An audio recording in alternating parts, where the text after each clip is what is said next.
नमस्कार दोस्तों, स्वागत है आपका अलोका एजुकेशन के ऑनलाइन चैनल में। आज हम लोग बात करते हैं टीजीटी, पीजीटी, पीआरटी जो एडब्ल्यूएस का फॉर्म है उसकी एग्ज़ाम डेट है वो 21 और 22 नवंबर 2020 को है। इसमें जो इम्पोर्टेंट इंस्ट्रक्शन है उनको हम लोग बात करते हैं, जो आपको महत्वपूर्ण निर्देश दिए गए हैं, क्या एग्ज़ाम में आपको जाने से पहले क्या इंस्ट्रक्शन आपको दिए गए हैं उसके बारे में हम लोग जानकारी लेते हैं। अगर आप परीक्षा देने जा रहे हैं तो रखें ये जानकारियाँ, नहीं तो कर दिए जाएंगे परीक्षा से बाहर। आइए देखते हैं क्या जानकारियाँ हैं। सबसे पहले हम लोग एडमिट कार्ड पे एक नज़र डालते हैं कि एडमिट कार्ड का जो ये है आर्मी पब्लिक स्कूल का एडमिट कार्ड है। इसका एग्ज़ाम 21 और 22 नवंबर 2020 को होने वाला है। सबसे पहले आपके एडमिट कार्ड में यहाँ पे दिखा होगा, फ़ोटो लगा हुआ है आपका, यहाँ पे रोल नंबर लिखा हुआ है, पिन नंबर लिखा हुआ है। इसका काम कहाँ पे आएगा, क्योंकि ये पूरा का पूरा ऑनलाइन एग्ज़ाम होता है, सीबीटी कहते हैं, मतलब कंप्यूटर बेस्ड एग्जामिनेशन है। और इसमें आपको रोल नंबर डालना पड़ता है। अपना जो भी आपको सिस्टम मिलेगा उस पर आप जाइए, बैठिए, आपको अलॉट हो जाएगा।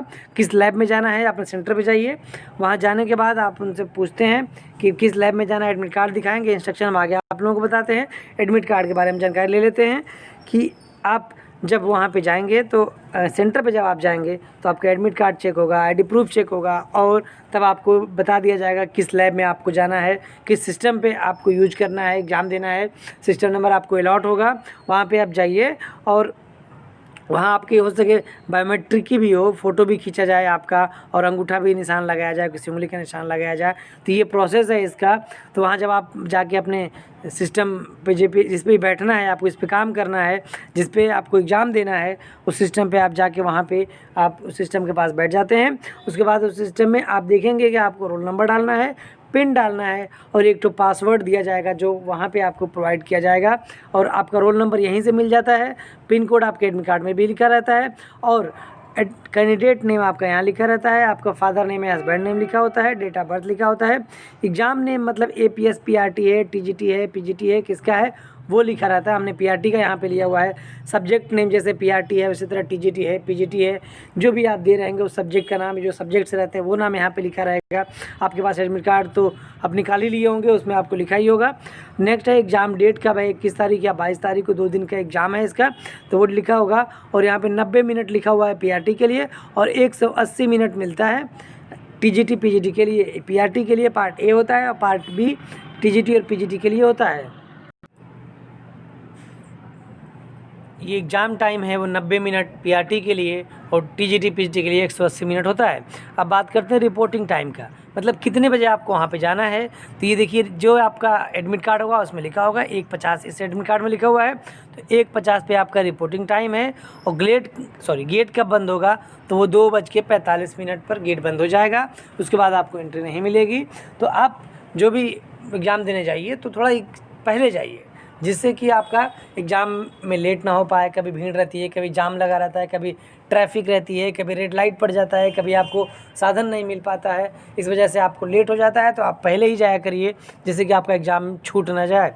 नेक्स्ट है एग्ज़ाम सेंटर नेम, यहाँ पे लिखा होगा आपका एग्ज़ाम सेंटर का नाम। अगर आपके पास एडमिट कार्ड है तो आप देख सकते हैं। सेंटर का एड्रेस लिखा होगा, पूरा एड्रेस, कंप्लीट एड्रेस है कि आपका कहाँ पे आपका एग्ज़ाम है, सेंटर क्या है, और सेंटर का नाम क्या है, सेंटर का एड्रेस क्या है, सेंटर का सिटी क्या है, मतलब किस सिटी में। जैसे आप प्रयागराज में है तो प्रयागराज का यहाँ लिखा होगा, पटना में है तो पटना लिखा हुआ है, कानपुर लिखा है, कानपुर है तो कानपुर लिखा हुआ है। और एग्ज़ाम स्टेट, किस स्टेट में आपका एग्ज़ाम है, क्योंकि ये जो एग्ज़ाम होता है ये ऑल ओवर इंडिया में होता है, हर जगह आर्मी स्कूल होते हैं, और वहाँ पे ये एग्ज़ाम हर जगह होता है। तो इसलिए यहाँ पे ये लिखा हुआ है। तो पूरी जानकारी आपके एडमिट कार्ड के बारे में थी। अब आइए हम लोग देख लेते हैं इसके इंस्ट्रक्शन के बारे में। इंस्ट्रक्शन मतलब निर्देश, क्या निर्देश हैं कि आपको एग्ज़ाम देने जाने से पहले ये ज़रूर आपको जानकारी लेके जानी है। देखिए, पहला निर्देश में क्या लिखा है, please bring this admit card in original, मतलब ये आपका जो एडमिट कार्ड है इसको ओरिजिनल लेके जाना है, with any one photo ID proof such as PAN card, passport, DL, voter ID, bank passbook with photograph, Aadhaar card in original. Candidate without admit card shall not be allowed in the examination under any circumstances. मतलब कहने का ये है कि अगर आप admit card के original लेके नहीं जाते हैं तो भी आपको रोका जा सकता है। और अगर कोई आईडी प्रूफ नहीं भी लेके जाएंगे फिर भी आपको एग्जामिनेशन में रोका जाएगा। इसलिए आपको एडमिट कार्ड के साथ साथ अपने ओरिजिनल आईडी प्रूफ भी लेके जाना है, नहीं तो आपको एग्जामिनेशन हॉल में एंट्री करने को नहीं दिया जाएगा। और ऐसा आईडी प्रूफ रहे जिसमें आपका डेट ऑफ बर्थ, आपका नाम, फादर नेम और आपका फ़ोटो, ये सब उसमें क्लियर रहे। नेक्स्ट पॉइंट हम लोग देखते हैं कि note E Aadhaar card is not allowed. देखिए एक बहुत बड़ी बात कही गई है कि जो ई आधार कार्ड है वो नहीं अलाउड है। मतलब आधार कार्ड की अगर आपने नेट से निकलवाया है, आपने उसको ई आधार कहते हैं, जो इलेक्ट्रॉनिकली निकलते हैं, तो वो अलाउ नहीं है, उसको रिजेक्ट कर दिया जाएगा। वहाँ पे आपको रोक दिया जाएगा, ई आधार अलाउ नहीं है। इसलिए क्योंकि ई आधार आजकल ऐसा होता है कि कंप्यूटर वाले को 20 रुपये 50 रुपये दीजिए, वो नया आपका आधार कार्ड उसी तरह सेम टू सेम बना के दे देता है। तो वहाँ आपको प्रॉब्लम हो जाती है कि ई आधार रहेगा तो ये अलाउड नहीं होता। वैसे सरकार को ये चाहिए, जो भी एग्जामिनेशन अथॉरिटी है उनको ये चाहिए, जो भी ये विभाग है उनको ये चाहिए कि ये लोग स्कैन कर लें, उसमें बार कोड लिखा रहता है, क्यूआर कोड लगा होता है, या कोई भी आईडी प्रूफ है आजकल सब में क्यूआर कोड या बार कोड आता रहता है। या अगर नहीं भी आता है तो गवर्नमेंट को ऐसा कुछ करना चाहिए कि सारे आईडी पे क्यूआर कोड और बार कोड हो, जिसको कि स्कैन करके और पता लगाया जा सके कि हाँ ये बंदा यही है कि नहीं है, सही है कि नहीं है, कहीं गलत तो नहीं है, वेरीफाई हो जाए। या तो अगर आधार कार्ड है तो इसमें बायोमेट्रिक होता है, अंगूठा लगाने से पता चल जाए कि हाँ इस बंदे का है कि नहीं है।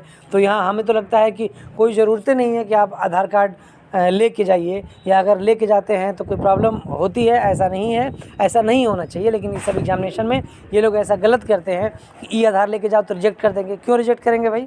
नहीं होना चाहिए रिजेक्ट, क्योंकि आधार कार्ड जब सरकार ने कहा है कि ई आधार वैलिड है तो ये लोग क्यों कहते हैं कि वैलिड नहीं है? ये तो इनकी मनमानी है कि भाई ये लोग कहते हैं कि नहीं लेके जाना है। और इनको मनमानी क्या है, इनकी मजबूरी भी कह सकते हैं, क्योंकि लोग आजकल क्या करते हैं कि गलत आधार कार्ड बनवा देते हैं, फर्जी आधार कार्ड बनवा लेते हैं। इस वजह से इन लोगों ने ऐसा कहा हुआ है कि ई आधार अलाउ नहीं है। नेक्स्ट हम लोग बात करते हैं candidate to reach centre as per the reporting time at center given in the admit card to avoid any crowding at the center at the time of entry and to maintain social distancing. Gate closing time is 15 minutes prior to start the exam. Candidate will not be allowed to enter the examination center after gate closure under any circumstances. कहने का मतलब यही है कि आप exam centre पे पहले चले जाइए, जिससे कि भीड़ वहाँ ना इकट्ठा हो और ना आपको प्रॉब्लम हो, कहीं रास्ते में कोई ट्रैफिक ना हो जाए कि जिस वजह से आपका एग्ज़ामिनेशन छूट न जाए। क्योंकि एग्ज़ामिनेशन से 15 मिनट पहले गेट बंद हो जाएगा और गेट बंद होने के बाद आपको एंट्री नहीं मिलेगी, चाहे कुछ भी हो जाए। ये एडमिट कार्ड में आपका लिखा गया है। तो इसलिए आप लोग कोशिश करिए कि जितना जल्दी हो सके आधे घंटे 1 घंटे पहले ही पहुंच जाइए। 1 घंटे पहले पहुंच जाएगा तो कोई नुकसान नहीं है, लेकिन अगर 15 मिनट भी लेट पहुंचते हैं, 5 मिनट भी लेट पहुंचते हैं तो हो सके आपको एंट्री ना करने को मिले, क्योंकि ऐसा इंस्ट्रक्शन आपके एडमिट कार्ड में लिखा हुआ है। नेक्स्ट पॉइंट नंबर 3 देखते हैं। You need to bring at least one original, not copied, scanned copy and valid, not expired photo identification. मतलब ये है कि आपको एक आईडी प्रूफ लेके जाना है जो कि वैलिड रहे, एक्सपायर्ड ना रहे। ऐसा नहीं कि आप ऐसा कुछ लेके जाते हैं कोई आईडी प्रूफ जिस पे एक्सपायरी लिखी हुई है कि ये एक्सपायर हो गया है, तो वहाँ आपका मान्य नहीं होगा। और फ़ोटो कॉपी नहीं होना चाहिए और स्कैन करके प्रिंट आउट कॉपी नहीं होना चाहिए, नहीं तो आपको एग्जामिनेशन से रोका जा सकता है।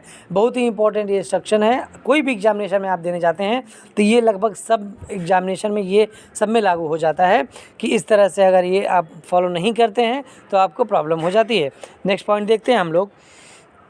The name on your photo identification must match your name as enter in APS application. मतलब ये है कि जैसा आपने एडमिट कार्ड में जो नाम लिखा हुआ है वही नाम आपके आईडी प्रूफ में भी होना चाहिए, ये लिखा हुआ है। नेक्स्ट पॉइंट देखते हैं। Acceptable form of photo identification type are limited to driver's licence, passport, PAN card, voter ID, UID, notarised affidavit in English with photo signature, date of birth and residence address. Photocopies of original are not acceptable. Candidate will not to permit to take the test if photo identification is not presented or if there is a mismatch. Note, if the name has been changed due to event such as marriage, you must show any of the relevant document mentioned below. Relevant document, marriage certificate, divorce certificate और legal name change document. कहने का मतलब ये है कि आपको ID proof लेके जाना है, डीएल लेके जा सकते हैं, पैन कार्ड लेके जा सकते हैं, वोटर आईडी लेके जा सकते हैं।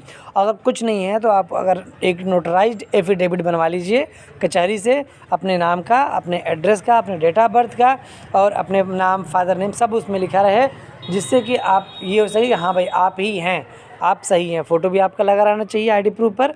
कुल मिला के आप एक अपना आधार कार्ड या पैन कार्ड या वोटर आईडी ये लेके जाइए, सबसे वैलिड यही रहता है।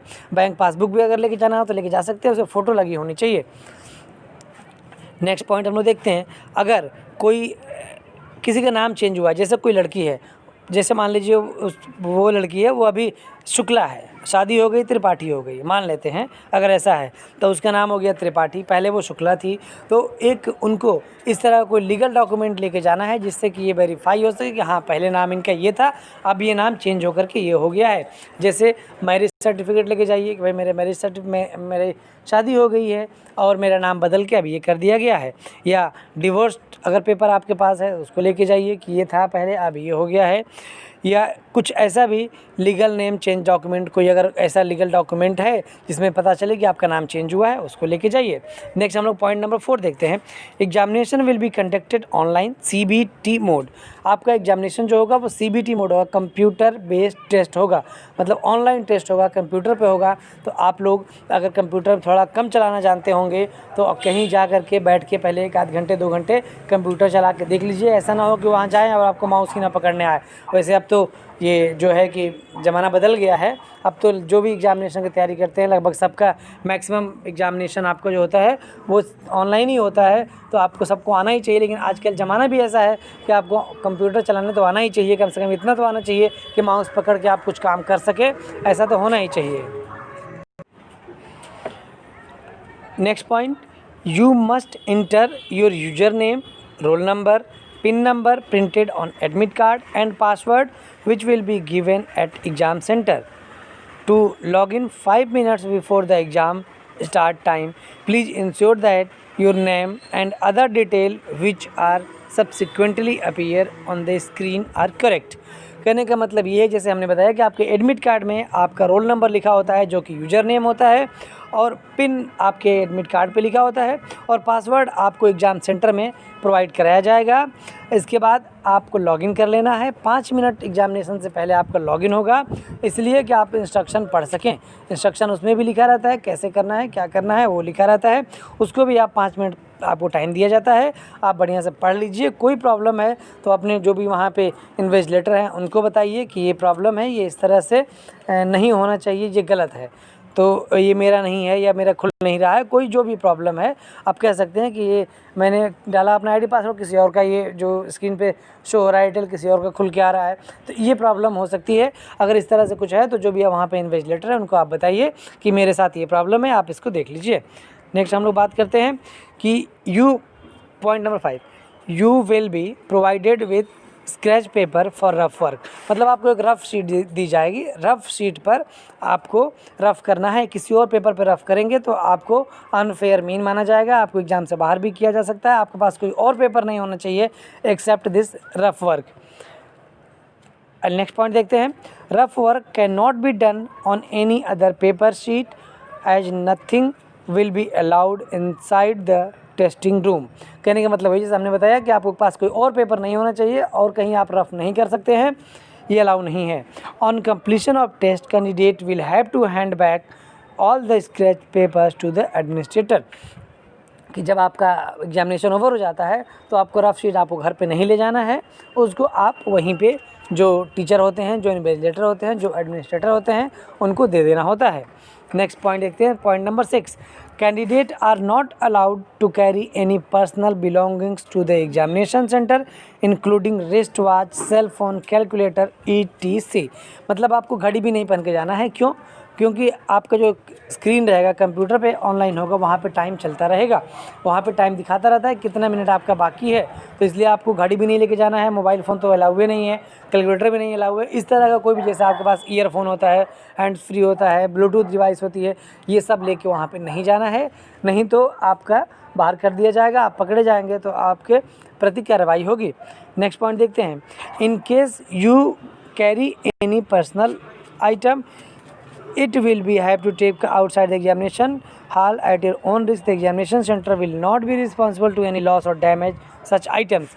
कहने का मतलब ये कि अगर आप ऐसा कोई लेके जाते हैं अपना पर्सनल बिलोंगिंग्स, मतलब जैसे आपने घड़ी बताया, फ़ोन बताया कि ये मेरे पास फ़ोन है, मेरे पास घड़ी है, मेरे पास और भी कुछ इस तरह के आइटम्स हैं, इस तरह के आपके पास कोई भी पर्सनल बिलोंगिंग्स हैं, और अगर आप लेके जाते हैं तो आपको एग्जामिनेशन हॉल से बाहर ही रख के आना है, और वो भी एग्जामिनेशन हॉल से आप बाहर रखिए। और जो एग्जामिनेशन कमेटी होगी वो इसके लिए रिस्पॉन्सिबिलिटी नहीं होगी कि अगर आपका खो जाता है, मान लीजिए आपने कहा कि हाँ भाई हमने घड़ी लाया, मेरी घड़ी की कीमत 2000 रुपये की है, मैंने बाहर रख दिया, मेरे फ़ोन लाया, मेरे फ़ोन की कीमत 15,000 की है और मैंने बाहर रख दिया और खो गया, तो इसके लिए APS जो AWS है, ये जो कमेटी एग्ज़ाम करा रही है वो रिस्पॉन्सिबल नहीं होगी, आप अपने रिस्क पे लेके जाइए। तो इससे बढ़िया है कि आप लेके ही ना जाइए। भाई क्यों लेके जाएंगे, अगर खो गया तो प्रॉब्लम होगी आपको। तो आप इस तरह के डॉक्यूमेंट इस तरह के जो आपके पर्सनल बिलोंगिंग्स हैं इनको आप ना लेके जाइए, नहीं तो आपको ही प्रॉब्लम हो जाएगी। नेक्स्ट पॉइंट देखते हैं, point number 7। You can leave the examination hall only after completion of the test duration, i.e. after 180 minutes for PGT and TGT and after 90 minutes of PRT candidates।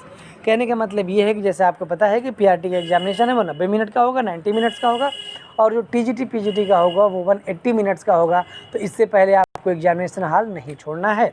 आपको जब पूरा हो जाएगा ये ड्यूरेशन 90 मिनट्स या 180 minutes जो भी आपका एग्ज़ाम है, उसके बाद ही आप एग्जामिनेशन हॉल छोड़ सकते हैं, नहीं तो आपको अनुमति नहीं है। लोग कहते हैं भैया मेरा हो गया मैं जाऊं, ऐसा नहीं है, आपको अलाउ नहीं है। जब आपका काम पूरा हो जाए और टाइम कंप्लीट हो जाए, टेस्ट ओवर हो जाए, टाइम भी ओवर हो जाए, तभी आपको जाना है। नेक्स्ट देखते हैं, no malpractice will be tolerated. APS is fully authorized to take stern action against offenders। कहने का मतलब ये है कि कोई भी अगर आप गलत काम करते हैं, माल प्रैक्टिस का मतलब ये है कि आप अगर नकल कर रहे हैं, कोई आपको चीट लेके गए हैं, किसी में से देख रहे हैं, किसी का आप बता रहे हैं, किसी से आप पूछ रहे हैं, इस तरह से कोई भी अगर आप गलत करते हैं तो आप उसके लिए खुद जिम्मेदार होगा और आपके प्रति एक्शन लिया जाएगा। ये इंस्ट्रक्शन है। नेक्स्ट हम लोग देखते हैं कि ये बार कोड लगा हुआ है, इससे ये पता चलता है कि आप स्कैन करके पता लगा सकते हैं कि हाँ आपका ओरिजिनल ये एडमिट कार्ड है या फर्जी है, कहीं से आपने बनवाया तो नहीं है, कुछ गलत तो नहीं है, इसके लिए ये बार कोड लगा हुआ है। ये आलोका एजुकेशन वहाँ पे नहीं लिखा रहेगा, ये हमने लिख दिया है ये बार कोड को हटाने के लिए, ताकि ये जो बार कोड है इस पर जिसका भी एडमिट कार्ड है उसका सेफ्टी रहे।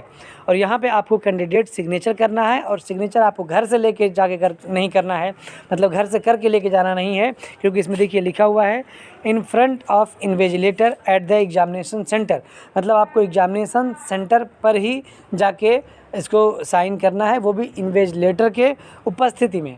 मतलब आप जाएंगे जब एडमिट कार्ड लेके तो इन्विजिलेटर आपसे खुद कहेंगे कि आप यहाँ साइन कर लीजिए, या तो वो देखते रहेंगे या तो इकट्ठे सबको कह देंगे कि भैया अपना आप लोग सब लोग साइन कर लीजिए। तो अब ये तो इंस्ट्रक्शन था आपके एग्जामिनेशन के लिए। अब हम लोग इंस्ट्रक्शन देखते हैं कोविड-19 के अहम जानकारी है कि इस समय कोई भी एग्ज़ाम हो रहा है तो कोविड-19 का इंस्ट्रक्शन रहता है। आइए इसके बारे में हम लोग देखते हैं। पॉइंट नंबर 1 क्या है कि कोरोना वायरस बहुत ही जो महामारी चल रही है, बहुत प्रॉब्लम हो रहा है, सब लोग परेशान हैं उसकी वजह से, बहुत एग्जामिनेशन नहीं हो रहे हैं, बहुत आपके जो परीक्षा थे उनको पोस्टपोन कर दिया गया था, और अब तो कुछ हो रहे हैं, धीरे धीरे सब लोग अपना एग्जामिनेशन करा रहे हैं। तो ये जो इंस्ट्रक्शन है उसी के लिए है, जिससे कि आप लोगों को परेशानी ना हो, इसको भी आप लोग जानिए। नहीं तो आप अगर ये जानकारी नहीं रहती है तो हो सके आपको एग्जामिनेशन से बाहर कर दिया जाए। तो पहला इंस्ट्रक्शन हम लोग देखते हैं, candidate appearing in AWES OST will strictly adhere to all guidelines issued by Ministry of Health and Family Welfare, Government of India, State Government, District Administrator from time to time where the exam center is located। कहने का मतलब ये है कि जो candidate है उन लोगों को जो भी स्टेट गवर्नमेंट है या डिस्ट्रिक्ट गवर्नमेंट है या डिस्ट्रिक्ट मतलब डिस्ट्रिक्ट जो एडमिनिस्ट्रेशन है वो, या जो गवर्नमेंट ऑफ इंडिया है, जिसने भी इंस्ट्रक्शन जारी किया है आपके स्वास्थ्य के लिए, कोरोना वायरस से बचने के लिए, उसको आपको फॉलो करना पड़ेगा। अगर उसको आप फॉलो नहीं करते हैं तो आपको प्रॉब्लम हो सकती है, एग्जामिनेशन से बाहर किया जा सकता है। आइए पॉइंट नंबर 2 देखते हैं। Candidate without wearing face mask will not be allowed to enter into examination centre, hence all candidates are advised to bring the same along with them. मतलब ये है कि आपको मास्क पहनना ज़रूरी है, बिना मास्क के आपको अलाउ नहीं होगा। अगर आप मास्क नहीं पहने हैं तो आपको बाहर कर दिया जाएगा। नेक्स्ट पॉइंट देखते हैं, point number 3। At the time of reporting in exam centre, temperature of all candidates will be measured with thermal gun, and if any candidates having more than or equal 37.8 degree C temperature will not be allowed to exam center। मतलब ये है कि अगर आपका exam आपको वहाँ thermal scanning होगी। Thermal gun जो होती है छोटी वाली, इस समय जो एक छोटी सी ये डिवाइस आ रही है, गन छोटे से बंदूक की तरह रहती है, जब बच्चों का बंदूक रहता है उस तरह से रहती है, वो आपको थर्मल स्कैनिंग हो जाती है। मतलब ये पता चलता है कि आपका शरीर का टेम्परेचर कितना है। अगर आपका शरीर का टेम्परेचर अधिक है 37.8 डिग्री सेंटीग्रेड से, तो आपको अलाउ नहीं किया जाएगा एग्ज़ाम देने के लिए। नेक्स्ट पॉइंट देखते हैं हम लोग। Candidates having any symptom of कोविड-19 और undergoing quarantine isolation period will not be allowed to appear in AWES OST under any circumstances. मतलब ये है कि जिनको भी कोरोना का लक्षण मिल रहा है वो लोग अलाउ नहीं होंगे, उन लोगों को AWS का जो एग्जामिनेशन है उसमें अलाउ नहीं किया जाएगा अपीयर होने के लिए। नेक्स्ट पॉइंट देखते हैं हम लोग। Candidate must ensure physical distancing at the entry gate and in waiting area. कहने का मतलब ये है कि अगर कोई कैंडिडेट है, अगर आप लोग जा रहे हैं जहाँ भी एग्ज़ाम देने, तो वहाँ पे बहुत भीड़ नहीं लगाना है, सोशल डिस्टेंसिंग का पालन करना है। जहाँ भी आप वेट कर रहे हैं कि भाई अब हमें एंट्री करना है, क्योंकि इकट्ठे एंट्री तो जब आ जाता है तो एंट्री होती नहीं है, थोड़ी देर पहले एंट्री होती है। तब तक जब आप वेट करते हैं तो वहाँ पे सोशल डिस्टेंसिंग आपको मेंटेन करना है, और एक जो आपका है वेटिंग एरिया है वहाँ पे आप थोड़ा दूरी बना के रहें, कुल मिला की, क्योंकि कोरोना वायरस है तो फिजिकल डिस्टेंसिंग आपकी ज़रूरी है। नेक्स्ट पॉइंट देखते हैं। At the entrance all candidates will go through a security check where the security guard will check for the admit card and valid photo identity. जैसे मैंने आपको पहले ही बताया कि आपका एडमिट कार्ड चेक होगा और एक ID प्रूफ चेक होगा। Next, during the exam if any candidates feels unwell, fever, sneezing, cough, she will immediately inform to the invigilator. He or she will be shifted to the isolated area and should not to allow to continue taking her examination।